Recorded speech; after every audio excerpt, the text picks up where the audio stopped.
Hello students, today we have to discuss about physical properties of chloroform. Physical properties of chloroform. पिछले class तक के हम लोग method of preparation of chloroform किया था. Method of preparation of chloroform. Today we have to discuss about physical properties of chloroform. ये देखिए, first property, it is colourless. It is colorless heavy liquid. It is heavier than water. ये water से भी भारी होता है. Having sweet and sickly odor and taste. देखिए, एक चीज, इसको अगर स्मेल है तो अच्छा लगेगा, इसका स्मेल लेने में अच्छा लगेगा. सिकली ऑर्डर का होगा, अगर एक बार इसका स्मेल लिए हैं तो फिर लेने का मन करेगा. Boiling point 334 kelvin. Boiling point 334 Kelvin. It is slightly soluble in water. It is slightly soluble in water, but completely soluble in organic solvent like ether, benzene, acetone. ये सब ये soluble होगा. As inhaling the vapor of chloroform, अगर chloroform का vapour हम लोग लेते हैं, in chloroform causes unconsciousness, मतलब बेहोश हो जाता है. अनकॉन्शियसनेस, अगर इसका वेपर अगर किसी कारण से अगर हम ले लिए या दिया जाए तो अनकॉन्शियसनेस होगा. It is used as anaesthetic for surgery. इससे बेहोश हो जाता है, इसलिए इसको सर्जरी के रूप में इस्तेमाल किए जाते थे. लेकिन पहले, आज के डेट में इसको सर्जरी के रूप में यूज किया जाता नहीं. ईथर वगैरह यूज किए जाते हैं. इससे लेस टॉक्सिक है ये, चूंकि हाईली टॉक्सिक होता है. और इसका कारण भी आगे केमिकल प्रॉपर्टीज में डिस्कस करेंगे. ब्रीदिंग अबाउट 900 ppm, 900 पार्ट पर मिलियन अगर इसको लेते हैं फॉर शॉर्ट टाइम, कुछ समय के लिए, क्षणिक टाइम के लिए. It causes dizziness. ये डिजीनेस हो जाएगा, मतलब कुछ दिखाई नहीं पड़ेगा. फाइटिंग एंड हेडेक हो जाएगा, सर में दर्द वगैरह होना शुरू होगा. It causes damage of liver and kidney. इसके कारण से लिवर और किडनी भी डैमेज होगा.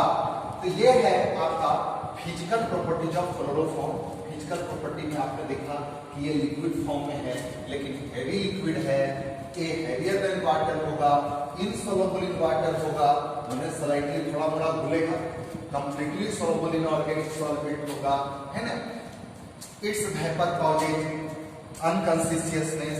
अगर इसके वेपर को इनहेल करते हैं, लेते हैं, तो अनकॉन्शियसनेस होगा, जिसके कारण से इसको जनरल एनास्थेटिक के रूप में यूज किए जाते थे. अब हम लोग देखें इसका केमिकल प्रॉपर्टीज ऑफ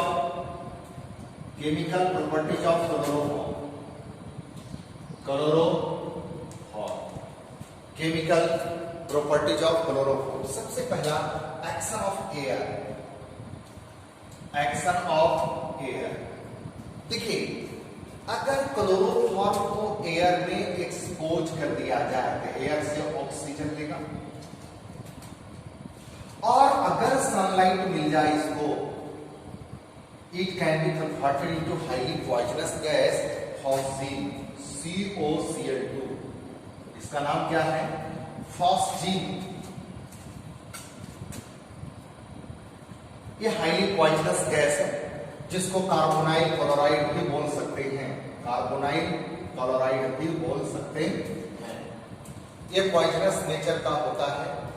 अब देखिए, ये क्लोरोफॉर्म हाईली डेंजरस हुआ, तो इसको ये हाईली पॉइजनस गैस में ना बदले, हाईली पॉइजनस गैस में ना बदले, इसके लिए हम लोग कुछ प्रिवेंशन ऑफ ऑक्सीजन की बात करें.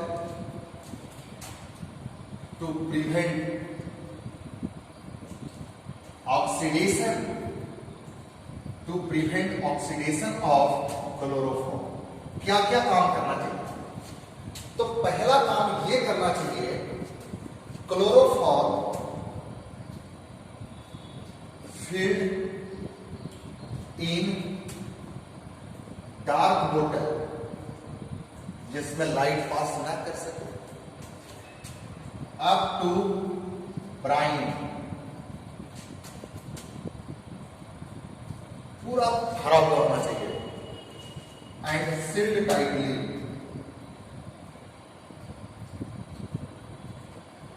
टाइटली, है ना। और एड 1% इथानोल, इसके साथ और क्या ऐड करेंगे, 1% ethanol which act as negative catalyst, negative catalyst इसके ऑक्सीडेशन होने नहीं देगा। साथ साथ में ethanol combined with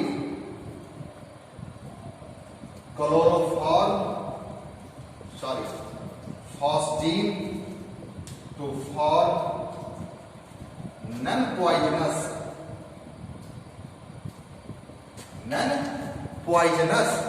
diethyl carbonate. थोड़ा मोड़ा यदि बन भी जाए फॉस्जीन, थोड़ा मोड़ा बन भी जाए तो इथाइल एल्कोहल के साथ रिएक्शन करके ये कन्वर्ट हो जाता है, दो को यहां से निकल जाएगा HCl, तो C2H5 whole twice CO3 plus 2HCl, non poisonous form में बदल गया। तो ये प्रिवेंट ऑक्सीडेशन ऑफ क्लोरोफॉर्म के लिए हम लोग पहला काम ये करेंगे कि जिस बोतल में इसको भर रहे हैं वो बोतल डार्क ब्राउन बोतल बना होना चाहिए जिसमें लाइट एंट्री ना करे, और उसको भरा होना चाहिए पूरा एकदम, और सील्ड टाइटली और बढ़िया से पैक किया होना चाहिए। देखिए पूरा भरने से क्या होगा, उसमें एयर नहीं रहेगा। पूरा भरने और डार्क ब्राउन बोतल में भरने से क्या होगा, तो उसमें सनलाइट का एंट्री नहीं होगी। और उसके साथ साथ 1% इथानोल ऐड कर दीजिए, जो करेगा क्या, ये निगेटिव ऑक्सीडेशन, निगेटिव कैटलिस्ट का काम करेगा, जो कि आपको क्लोरोफॉर्म को ऑक्सीडाइज होने नहीं देगा। साथ साथ में अगर थोड़ा बड़ा ऑक्सीडाइज हो भी गया है तो इथाइल एल्कोहल उसके साथ कंबाइन करके नॉन पॉइजनस डाइइथाइल कार्बोनेट बना देगा। ओके, दूसरा पार्ट हमारा होगा रिडक्शन। दूसरा पार्ट होगा रिडक्शन। देखिए रिडक्शन का मतलब होता है हाइड्रोजन का जुटना। रिडक्शन का क्या मतलब होता है, हाइड्रोजन का जुटना और नेगेटिव पार्ट का कंपाउंड से हटना। तो ये रिडक्शन कराते हैं। रिडक्शन में क्या होंगे, तो ये क्लोरोफॉर्म है। अगर इसको रिडक्शन ZnHCl से करा दिए, नसेंट हाइड्रोजन मिलेगा तो CH2Cl2 प्लस HCl बनेगा। लेकिन इसका रिडक्शन ZnH2O से करा देते हैं तो ये हाइड्रोजन निकाल करके CH4 में बदल देगा 3HCl। पहले रिड्यूस करें, ये रिडक्शन की बात करना। हेलोजिनेशन या कहिए क्लोरीनेशन, आप अच्छी तरह से जानते हो कि CHCl3 है, क्लोरीन से यदि रिएक्शन करते हैं अल्ट्रावायलेट रेज या सनलाइट के प्रेजेंटेशन में तो फर्दर क्लोरीनेशन होकर के CCl4 प्लस HCl बनेगा, है ना। तीसरा चीज reaction with chloroform. Reaction with chloroform को रिएक्शन करा रहे हैं एसीटोन के साथ, एसीटोन के साथ। देखिए ए एसीटोन है CH3 C double bond O CH3, this is acetone और it is also known as propanone. अगर इसको रिएक्शन कराते हैं CHCl3 क्लोरोफॉर्म से तो इसका H एगो यहां चला जाएगा और ये बन जाएगा COH, CH3 और CCl3, जिसको हम लोग क्लोरीटोन कहते हैं। क्लोरीटोन ये एक हिप्नोटिक ड्रग है, हिप्नोटिक ड्रग है, नींद की दवा है। तो क्लोरोफॉर्म को रिएक्शन एसीटोन से कराते हैं तो क्या बनता है, क्लोरीटोन। ये एक हिप्नोटिक ड्रग है।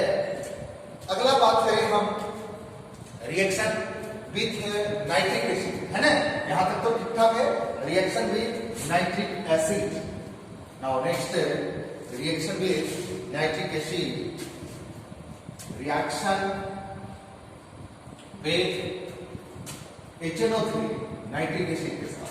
देखिए नाइट्रिक एसिड के साथ बड़ा इंपॉर्टेंट रिएक्शन है CHCl3, ClClClH, HNO3HONO2 nitric acid है, ये पार्ट निकल जाता और यहां से बनता है क्लोरोपिक्रीन।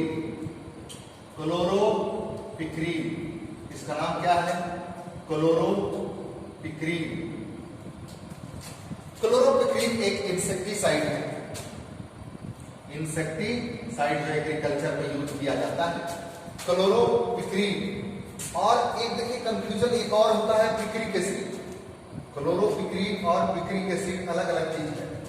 पिक्रिक एसिड ये होता है NO2 NO2 NO2। Picric acid एक ऐसा एसिड है जिसमें कार्बोजेनिक एसिड ग्रुप नहीं है, लेकिन ये एसिड कहलाता है। रिएक्शन विद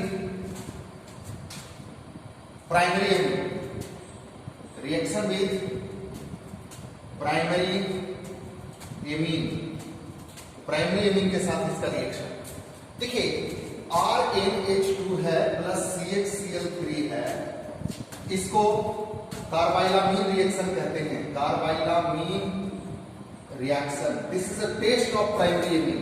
अगर इसको साथ रिएक्शन कराते हैं अल्कली के साथ तो RNC बन जाता है आइसोसाइनाइड, RNC प्लस क्या बन जाएगा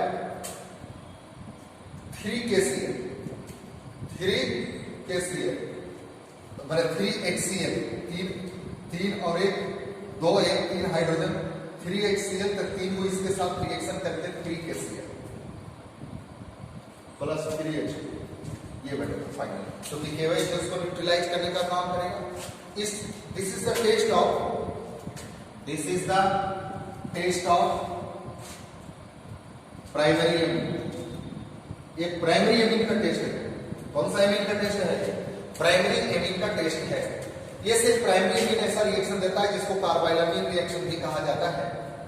देखिए, चाहे तो ये एमीन एरोमेटिक हो चाहे एलिफेटिक हो, CHCl3 प्लस 3KOH, बताइए क्या बनेगा? Benzene isocyanide plus 3KCl plus 3H2, है ना? ये फॉर्म कर गया। अब हम लोग बात करें सेकेंडरी एमीन, टर्सरी एमीन, ये रिएक्शन नहीं देता। Secondary and tertiary amine can not give this test. अब हम लोग देखें, एक रिएक्शन है रिएक्शन विद फेनॉल, जिसको हम लोग reaction with phenol, reaction with phenol, जिसको हम लोग राइमर टाइमर रिएक्शन बोलते हैं। Rymer timer reaction. देखिए, फेनॉल को अगर क्लोरोफॉर्म के साथ रिएक्शन किया जाता है, अल्कलाइन क्लोरोफॉर्म के साथ, तो ये बनेगा सैलिसैलडिहाइड OH-CHO। ये इंट्रामोलिकुलर हाइड्रोजन बॉन्ड बनने की वजह से ये ऑर्थो वाला प्रोडक्ट मेजर होगा, प्लस KCl प्लस H2O निकलेगा, KCl प्लस H2O निकलेगा, है ना? लेकिन यही चीज ये राइमर टाइमर रिएक्शन ये भी कहलाता है, इसका नाम है सैलिसैलडिहाइड, या बोल सकते हैं ऑर्थो हाइड्रोक्सी बेंजल्डिहाइड। अगर इसका रिएक्शन CHCl3 है, KOH से रिएक्शन CCl4 यहां कर दूं तो ये रिएक्शन करके सैलिसैलिक एसिड बन जाएगा, OH C-OH plus KCl plus H2, ये आपका सैलिसैलिक एसिड बन जाएगा। अब मेन रूप से हम लोग देखें यूजेज ऑफ क्लोरोफॉर्म, ये था केमिकल प्रॉपर्टीज ऑफ क्लोरोफॉर्म। अब हम लोग देखेंगे यूजेज ऑफ क्लोरोफॉर्म, है ना? इसको नोट कीजिए।